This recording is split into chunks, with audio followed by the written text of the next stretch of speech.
Hey, what's up guys, it's Philip from Easy Tutorials, and let me show you today how to add a layer and how to manipulate your objects on layer. It's very simple to do that.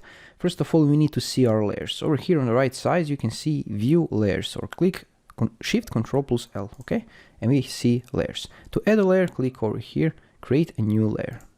Name it, layer 1 for example. And now if I draw some elements over here, I can add another layer.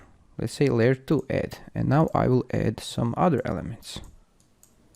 And now the interesting thing is that you can move all the elements you wish. You can see how the layers are moving because we have different elements on different layers. For example, if I lock the first layer and click it over here, I will be able only to move, you can see, my cubes. And my circles will be locked. And it goes the other way. And this is how you work with your layers without interrupting your background layer or other layers. If you find this helpful, let me know in the comments below. Thanks for watching.